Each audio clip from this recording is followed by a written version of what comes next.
Әле узган ел гына үзенең 60 еллыгын билгеләп узган Фәрит Гыйбаддинов авылында, районда яисә Чуашстанда гына түгел, барлык татар дөньясында да яхшы таныш шәхес. Аны белгән, аның белән аралашкан һәр кеше күңелендә ул оста оештыручы, зәвыклы сәнгать әһле һәм иң мөһиме, дуслыкны һәм туганлыкны саклый, кадерли белә торган кеше булып калачак. Ике туган, бер туганнар нәрсә кирәк? Тормышта туганнар нәрсә кирәк? Кардәшләр нәрсә кирәк? Менә бу бергә диге bir сугышны сулап, bir суны içip, гомер кичү, бер-берен алышып яшәү, ул үзе бер бәхет. Аны бөтен кеше булдыра алмый.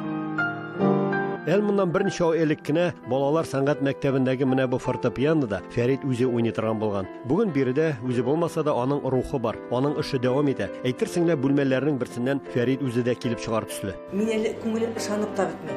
Фәритнең безнең арада юк икәнне. Менә килеп кердек ул эшләгән мәктәпкә.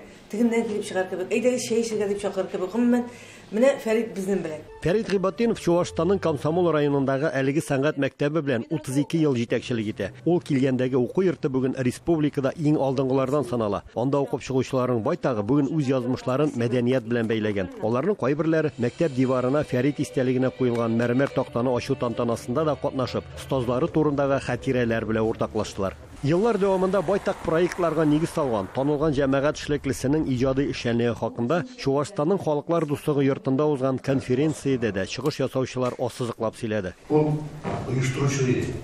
Ул оештыра белә иде. Ул теләсәкем белән уртак тел таба белә иде. Менә шул сыйфатлар, менә шул таланты әлбәттә аның эшенә зур нигез булды дип саныйм. Фәрит башлыча сәнгать тармагында эшләсә дә, автономия җитәкчесе буларак ул республика мәктәпләрендә татар телен укытуга да зур игътибар бирде. Ике республика арасында да ел сайын бик күп төрле чаралар үткәрелә. Һәм бу тыгыз элемдә бик күп еллардан бирле алып киленә. Барлык юнәлешләр буенча да. Мәгариф өлкәсендә алып әйтсәк, безнең ике министрлык арасында килешүләр төзелгән. Махсус әлеге чарага дип автономия Фәрит Гыйбаддинов хакында хатирәләр, истәлекләр һәм язмалар дигән санлы гына китап та чыгарган. Хәтер ушындый нәрсә сөйкләнә торган әйбер. Вакыт үткән саен кеше бар иде дибез дә, кем иде ул, нинди кеше иде ул, аларны онытабыз. Менә шуңа күрә инде без Фәрит абый урынына калган яңа җитәкчелек белән уйлаштык та, Фәрит абый турында хатирәләр җыя башладык.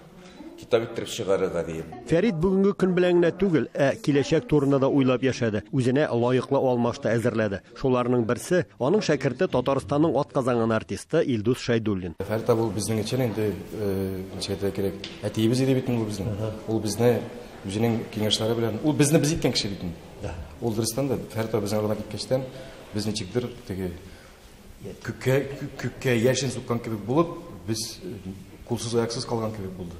Әлбәттә, ятим калды Фәрит абый. Әлбәттә, шәкертләр белән бергә аның 3 баласы да ятим калды. Тагын да сагындыра, тагын да арта башка төрле сагыну. Без һәр мероприятие сайын тизрәк эштән кайта идек дә, динамә тизрәк интернет кафетларына бер халык күрсен. Аның акыллы дөрес фикерләре юк хәзер теге шулай эшләгәндә дә шулай әйтер иде микән дип кенә ул шулай эшләр дип әйтеп үзеңә эшләрне эшли башлады, эшлисен инде бу. Шул көн тагын бер истәлек тактасы Фәритнең туган авылы Урмай мәдәният йорты бинасында да ачылды. Зур сәнгать дөньясына һәм мәдәният юлына беренче адымнарын Фәрит нәкъ менә шуннан башлап китә дә инде. Фәрит Абдуллович үлгәннән соң аның эшләрен алып бару бик җиңел түгел. Аның кая барсаң да Фәрит белән мине чагыштыралар.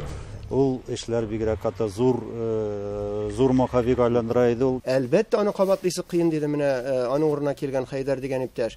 Әмма кабатлау кирәкми дә. Миңа калса Фәрит Габдулла улы эшли, яши һәм аның турындагы истәлек тә, хатирә дә бер кая да югалмый. Чуашстаннан Рамис Сафин, Татарлар.